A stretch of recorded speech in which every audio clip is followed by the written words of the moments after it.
Okay, well, I'm going to talk, give a survey of version control here. I'm the only person here who's just going to talk and not actually do anything. Um, so let's see. So to get started, what is version control? And it's the management of changes to a set of program files, documents, or any other computer files that you've got. I suspect most of the people in here are probably already familiar with version control, but there might be people who aren't, so I'm going to start at the beginning here. And how does it help? Well, a version control system is going to track the changes that you make, which tells you who did what and when and why. It's going to preserve the history of your project so that you can figure out how a file looked in a previous version and how it's been changed and modified. It enables collaboration because a team can now work together productively on the same files at the same time, but without overwriting each other's changes.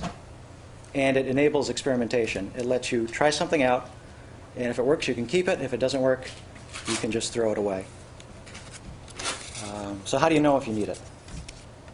So I want you to imagine you're working on a project that's codenamed Purple Monkey. And ask yourself if your file system looks like this. You've got a folder named Purple Monkey where you've got your project and everything. But then right next to it, you've got a copy of Purple Monkey because that's a backup. And then maybe you got a second backup because in case something goes wrong with you want to be sure you have a backup. And then you've got this version from a year ago that for some reason is very important, so you've got to save that because you might need to refer back to that. And then you've got changes from your colleague Steve and that you've got to incorporate into the project here. If your file system looks like this, then you need version control. Are you the gatekeeper on the project? Does every little addition, every little update have to go through you, no matter how big or small, to keep the project from getting out of control? And are you indispensable? If something happened to you, if you went away on vacation, would the project continue? What happens if you get hit by a bus? And if the answer to any of those is yes, then you need real version control. So that just for fun, I would start with ancient history. I decided to go back as far as I could go and see what I could find. And the first system I was able to find mention of is called Source Code Control System, which was developed in 1972, which is much older than I thought. I thought it was at least 10 years after that, for an IBM mainframe. And if you forget what they look like, that's what they look like. Quickly, it was ported over to a DEC PDP-11 that was running the brand new Unix operating system. And that's what those things look like. Those are actual teletypes from 1972. And since then, it's been a part of the Unix distribution. About 10 years later was RCS, because at that time there were no free Unixes. You had to pay for Unix. RCS was developed to be a free replacement. And to my surprise, I found out it's still used by some people. There was an update in January of this year. I suspect what people do with it is it's not really useful for doing real software development. But if you're on a Unix computer, you have lots of little configuration files all over the place. And I think what people are doing is they're just using this to manage those little files. The local systems look like this. And what this represents is for each individual file, you've got the actual file itself, and then next to it, you've got this version database, which really is just implemented as a little special file. And every time you make a change to the file, you issue the command, and what it does is updates the version database. And then you can go back, you can unwind, and find any old version that you want to get to. And so the way that you work with something like this is first you have to issue the checkout command. What it's going to do is put a lock on the files to prevent anyone else from getting in there. Then you can edit the files. And when you're all done, you issue the check-in command, and it's going to figure out the changes that you made, and it's going to update the little version database. And then it unlocks the files. Now, there's a lot of problems with that kind of workflow. And first and foremost is the locking. First and foremost is that each file is managed independently. The second is the locking. Only one person can be editing a file at the same time. So if at the time that you sit down and you want to check out a file, somebody else already had it checked out, there's nothing that you can do except maybe go down the hall and say, hey, how long until you're done with that thing? And at that time, there wasn't much networking of any kind going on. Everybody had to have an account on the same system, or at the very least have access to the same file server. So your collaboration group could be no bigger than your LAN. Okay, so that's enough about ancient history. Now let's talk about some things that are really still in wide use. Starting in 1990, the first full release of the CVS system as we know it now happened. I think they were starting to work on it sometime in the mid-'80s. It was actually initially built on top of RCS as an extra layer, and then by 1990 they'd rewritten the whole thing to be an independent project. And that brought some innovations. And first and foremost is you don't have to lock the files. Two people can work on copies of the files at the same time. And it also spans bigger than just your LAN. You can connect to it over the internet. So now your collaboration group can be pretty much anywhere on the internet. And a neat innovation is that you can actually branch the file off into different versions. And you can do work independently on different versions of the file. And that turns out to be a very, very useful thing. Next one in the same model is called subversion. There were a number of deficits with CVS, and the subversion project was started really to address many of those. And that came out in the year 2000. One thing CVS doesn't do well at all is if you change the name of a file, it forgets all about the previous history, or at least it doesn't realize that the file with the old name is actually the same file as the file with the new name. It's very inconvenient if you like renaming things. Another deficit of CVS is that when you're sending changes across the internet now to the server, if you should get interrupted, half of your changes made it to the server and half of your changes didn't, and now you can really be in a bad state. I don't know what you do in a condition like that. I'm not sure how you fix that. It uses the HTTP protocols. The reason CVS didn't is CVS predates the HTTP protocols. Subversion came out after the web was well established, so it uses web protocols. And the version numbering is a lot simpler. In CVS, every little file gets its own independent version number. In Subversion, you have one number that tracks the entire project as a whole. Subversion is very popular today, but the footsteps are fast approaching. And these systems work like this. There is a central server somewhere that has the master version database. And then there can be any number of working copies on different computers. What you do here is you issue the checkout command against the server, and the server is going to send back. You can get a single file, you can get a directory, you typically get the entire project. And because there's no locking, it's not ever going to say no. It's always going to send it back to you. Then you do your editing, and then you issue the commit command to send the changes back to the server. Now, what happens next depends.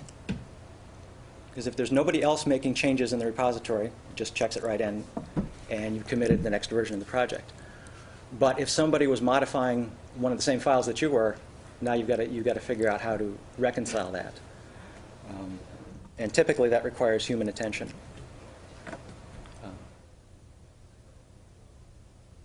When there is a conflict, meaning I changed the file one way, somebody else changed the file a different way, what happens is rather than take my complete change and put it on the server, first you've got to reconcile it all in your working copy. And what you do is you issue a update command, and that's now going to pull in those fresh changes from someone else and try to put them right on top in your working copy. Now, if they modify different files, it's really no problem. There's not really a conflict. Another kind of conflict is when you have changes made to the same file in different places. Maybe I've changed something up at the top of the file, somebody else changed something down at the bottom of the file. Subversion can figure that out and do it automatically. The worst case, though, is where you change one section of a file and then somebody else changed the same lines. And in that case, you have to have human intervention. So that's what a conflict looks like in a file. If Subversion found the conflict, what it's going to do is going to mark up your original source file. And this is a file that represents ingredients that go into a sandwich. And the conflict markers up there, from the arrows in the word mine down to the equal sign, that represents the change that I made. I put in those 3 lines. Underneath the equal sign down to the other arrows, those are 2 lines that were put in by the other person. And so now somebody's got to figure out what do you do in this case. You might make a phone call and say, let's talk about how you make a sandwich. And one way or another, we figure out what to do. We correct the file, take out the conflict markers, and then Subversion will be happy. Once you've done that, to all your files, now you can commit again, and as long as nobody else has made any other changes, in that in the time it took you to do that, you'll be able to commit. I just want to quickly mention an alternative to help you out is this graphical merging tool. And what it can do is can show you the two versions on the top. Over on the right side it says mine. That's what my file looks like. And on the left side says theirs. And then on the bottom is how you reconcile it. And what you can do with this tool is you can just go down and find conflict by conflict and say, I want this one, or I want that one, or I want to combine them together. It's just a more convenient way than working directly with the marked up file. Okay, so what makes a conflict? Now, if I change some text up here and someone else changes some text up here, definitely that's a conflict. If I change some text up here and somebody else changed some text down here, well, it's not a text conflict, but potentially it's still a semantic conflict.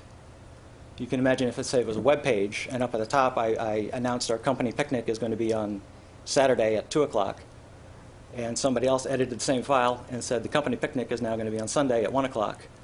You know, textually they don't conflict, but semantically they conflict. And even if you have changes in different files, potentially it's a semantic conflict. If they represent different aspects of a program, it could be now that the program won't compile, or maybe it still compiles but it won't run. So really, anytime there were simultaneous changes, somebody really should take a look and make sure that it's not causing one of these semantic conflicts. So now once you've got this capability, a good question is, what do you put under version control in your project? And typically you're going to put anything that you consider a source file, program files, HTML files, but also things like artwork or design documents, anything that you use to produce your project, whether it's a program or a website. And you don't include anything that you could build from the files you did include. So you don't put in a compiled version of your program, because you build a compiled version from the source that's in there. The reason you don't do that is, one thing, it takes up extra space that you really don't need to do. And also potentially you could get into a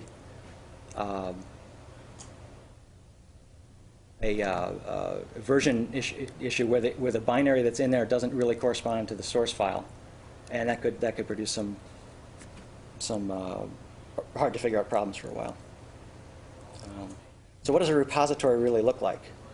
And so far the model I've been talking about is just like this. This is a section I'm actually going to skip over a little bit, because I know this is going to be talked about in more detail by the other people on the panel. The simplest kind of timeline here is there's just a bunch of sequential versions. First was version 1 was checked in, somebody checked in version 2, version 3, and so forth. All the way up, in this case, up to version 8, which we call the head copy, or the most recent copy. I mentioned earlier that one of the features that CVS introduced is the notion of branching. You can have a repository now that looks like that. It's not a straight line anymore. And the reason that you might do something like that is that version number 5 represents release 1.0 of your program or your project, whatever it is.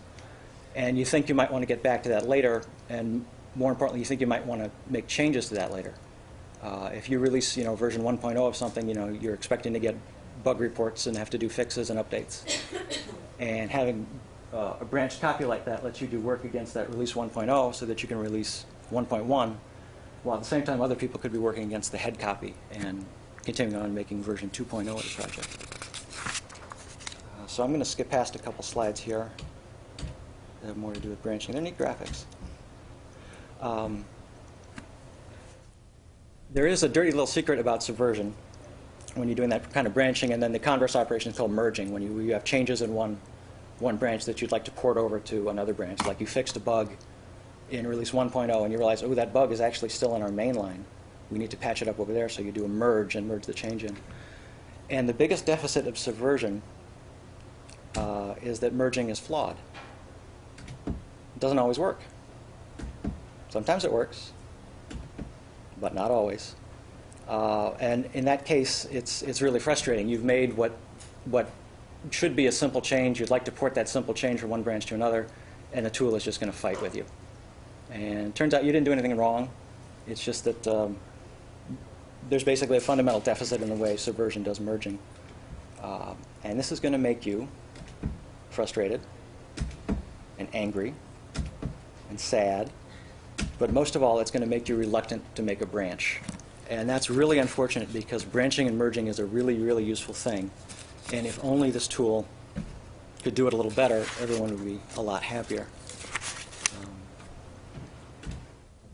So now if it were about 5 or 6 years ago, I'd pretty much be done here because we'd have covered the landscape of basically of the mainstream version control systems. But it turns out that several years ago there were some little projects that people had started to do something that was really weird, where instead of having one central repository and everybody having a working copy that comes from there and then everybody committing their changes back to the central repository, they said, well, we'll just give a repository to everybody. And you get a system that looks like this, where down on the bottom you've got computers that represent 2 people working on a project. They have not just the blue working copy, but they actually have an entire version database. They've got every version of the project on their local computer. So does everybody else working there. And in this case, there's also a server somewhere that's got a version database with every copy. And these are called the distributed version control systems. Most prominent ones right now are called Git and Mercurial, and they both came out almost at the same time in 2006. The features they have in common, there's no central repository unless you decide you want to have one. In that previous illustration, there was a central repository. Because you've got the whole repository on your computer, an awful lot of the operations that you do don't require a network connection. If you want to see how a file looked in a previous version, you have it in your repository. You don't need to be connected to the central repository. You can also set up all kinds of different workflows.